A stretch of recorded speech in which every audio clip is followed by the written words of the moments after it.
Setiap hari kita semua bersinggungan dengan kebijakan ekonomi publik, mulai dari harga bahan bakar, subsidi listrik, pajak kendaraan, hingga pembangunan jalan dan sekolah. Tapi pernahkah kita bertanya, apakah kebijakan yang dibuat oleh pemerintah selalu berpihak pada kepentingan rakyat banyak? Lalu apakah proses pengambilan keputusannya benar-benar bersih dan jujur?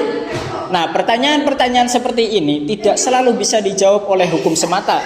Ada dimensi lain yang tak kalah penting, yaitu dimensi moral. Sebab tidak semua yang diperbolehkan secara hukum otomatis baik secara etis, dan tidak semua yang menguntungkan sebagian orang itu adil bagi semua orang. Nah, disinilah pentingnya kita harus memahami apa itu etika ekonomi publik. Nah, etika sendiri itu adalah cabang ilmu yang menilai mana perbuatan yang baik dan buruk berdasarkan akal pikiran.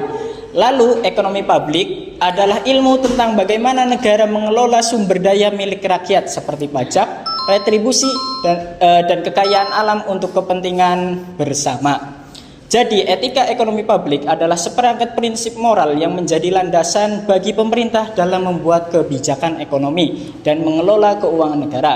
Nah, menurut Jurnal Karya Mustika tahun 2019, etika publik bukan hanya sekedar kode etik tertulis, namun juga menekankan dimensi reflektif. Artinya, pertimbangan etis harus hadir sejak awal proses kebijakan, bukan hanya saat terjadi masalah.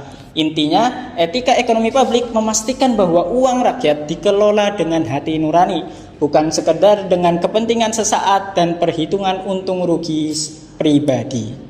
Pada etika ekonomi publik tentunya harus memiliki prinsip tata kelola yang baik atau good governance. Yang pertama yaitu partisipasi. Setiap warga negara harus memiliki suara dalam mengambil keputusan, baik langsung maupun perwakilan yang sah. Kemudian yang kedua, tegaknya supremasi hukum, yaitu kerangka hukum yang adil ditegakkan tanpa pandang bulu, terutama dalam kontrak publik, tender proyek, dan perpajakan. Kemudian yang ketiga yaitu transparansi, keterbukaan informasi tentang kebijakan, anggaran, dan kinerja instansi publik. Informasi yang mudah diakses dan dipahami. Kemudian yang keempat, responsif, yaitu lembaga publik harus cepat tanggap terhadap kebutuhan dan keluhan masyarakat.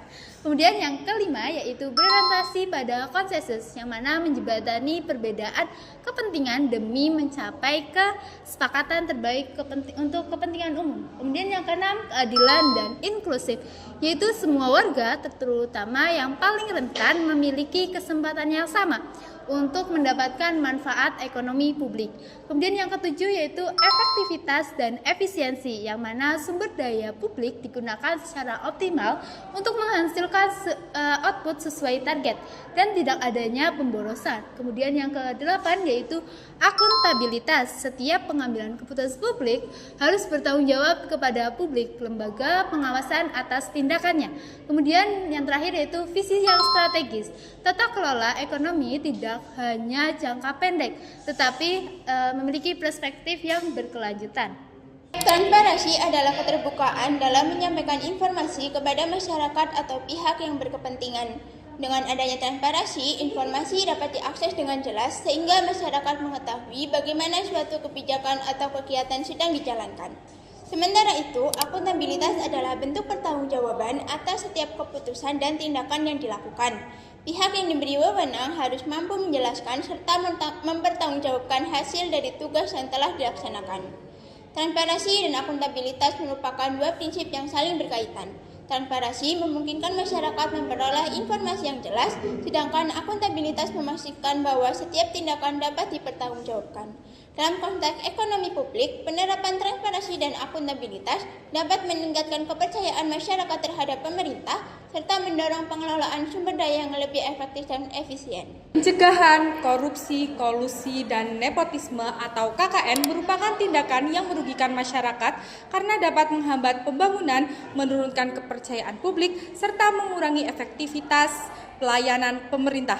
Oleh karena itu diperlukan berbagai upaya pencegahan yang melibatkan pemerintah lembaga pengawas, dan masyarakat. Yang pertama yaitu meningkatkan transparansi. Dilakukan dengan membuka akses informasi kepada masyarakat terkait penggunaan anggaran, pengadaan barang dan jasa, serta proses pengambilan keputusan.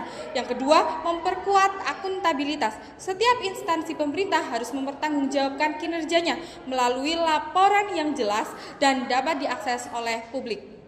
Yang ketiga yaitu penerapan sistem merit, merupakan sistem pengelolaan sumber daya manusia yang didasarkan pada kompetensi, kualifikasi, dan kinerja, bukan hubungan keluarga atau kedekatan politik.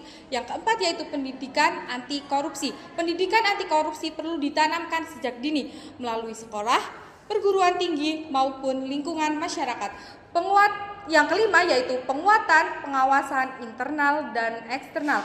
Pengawasan dapat dilakukan oleh lembaga pemerintah, lembaga independen, dan media massa serta masyarakat. Yang keenam yaitu pemanfaatan teknologi digital. Penggunaan sistem digital dalam pelayanan publik dan pengelolaan keuangan dapat mengurangi kontak langsung antara masyarakat dan pejabat, sehingga peluang terjadinya suap, kolusi, dan penyalahgunaan wewenang menjadi lebih kecil.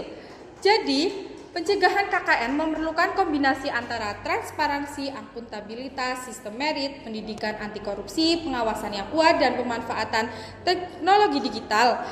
Jika langkah-langkah tersebut diterapkan secara konsisten, maka praktik korupsi, kolusi, dan nepotisme dapat diminimalkan, sehingga tercipta tata kelola pemerintah yang bersih dan berintegritas. Etika dalam pelayanan publik adalah nilai dan norma yang menjadi pedoman bagi aparatur pemerintah dalam melayani masyarakat. Etika ini penting karena pelayanan publik bukan hanya soal menjalankan prosedur, tetapi juga bagaimana memberikan pelayanan yang adil, jujur, dan bertanggung jawab kepada masyarakat. Dalam pelayanan publik terdapat beberapa prinsip etika yang harus diterapkan, yaitu kejujuran, tanggung jawab, transparansi, akuntabilitas, keadilan, dan empati. Dengan menerapkan prinsip-prinsip tersebut, kualitas pelayanan dapat meningkat, masyarakat merasa lebih puas, dan kepercayaan terhadap pemerintah juga semakin kuat. Namun, dalam praktiknya masih terdapat berbagai tantangan, misalnya kurangnya transparansi informasi, pelayanan yang belum profesional, serta adanya perbedaan kualitas pelayanan yang diterima oleh masyarakat. Kondisi ini dapat menimbulkan keluhan dan menurunkan tingkat kepercayaan masyarakat terhadap instansi pemerintah.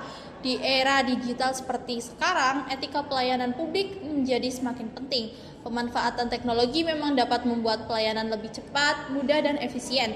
Akan tetapi, pemerintah tetap harus memperhatikan nilai-nilai etika seperti menjaga keadilan, menunjukkan empati kepada masyarakat, bersikap akuntabel, serta melindungi data dan informasi pribadi masyarakat. Dengan demikian, pelayanan publik tidak hanya mengutamakan teknologi, tetapi juga mengedepankan nilai kemanusiaan. Poin selanjutnya adalah keadilan dan kebijakan ekonomi. Di sini etika ekonomi publik itu menekankan kalau keberhasilan suatu negara itu nggak cuma diukur dari pertumbuhan angka atau PDB-nya aja, tapi dari seberapa merata hasil pembangunan tersebut itu dinikmati oleh seluruh rakyat. Nah, kebijakan ekonomi yang etis itu wajib memenuhi keadilan distributif dan prosedural. Artinya, aturan mainnya itu harus adil buat semuanya, mulai dari konglomerat sampai ke pelaku UMKM. Nah, bentuk konkretnya itu bisa lewat sistem pajak progresif, pembangunan infrastruktur yang merata sampai ke pelosok daerah, terus hingga penyediaan jaringan pengaman sosial seperti subsidi tepat sasaran. Nah, intinya kebijakan ekonomi yang adil itu bukan berarti semua orang dapat nominal yang sama,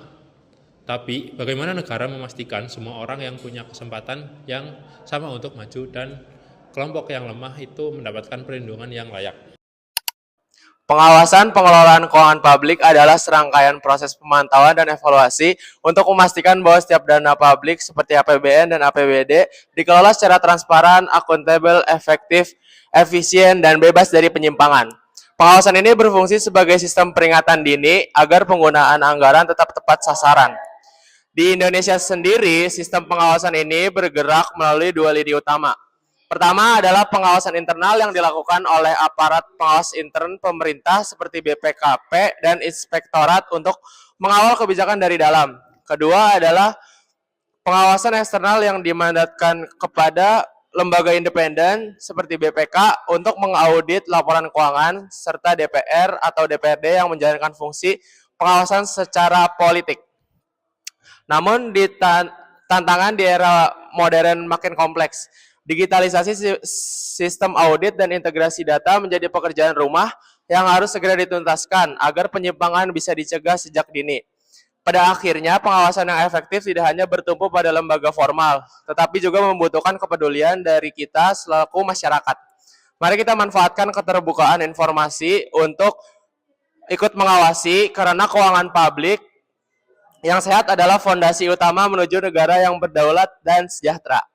Etika dalam Islam adalah seperangkat nilai moral yang bersumber dari Al-Quran dan hadis yang mengatur perilaku manusia dalam kehidupan pribadi maupun sosial. Etika Islam bertujuan mewujudkan kemaslahatan, keadilan, dan kesejahteraan masyarakat.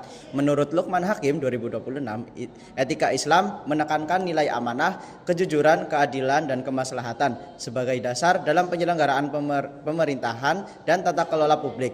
Dan tata kelola dalam perspektif Islam adalah proses pengelolaan organisasi atau pemerintahan yang berlandaskan nilai syariah untuk mencapai kesejahteraan masyarakat secara adil dan bertanggung jawab. Tata kelola Islam tidak hanya berfokus pada efisiensi dan kepatuhan terhadap aturan, tetapi juga pada tanggung jawab moral dan spiritual kepada Allah Subhanahu wa taala. Adapun prinsip etika dan tata kelola dalam Islam, yang pertama ada amanah, kedua keadilan, transparansi, yang keempat akuntabilitas, yang kelima musyawarah, dan yang terakhir kemaslahatan.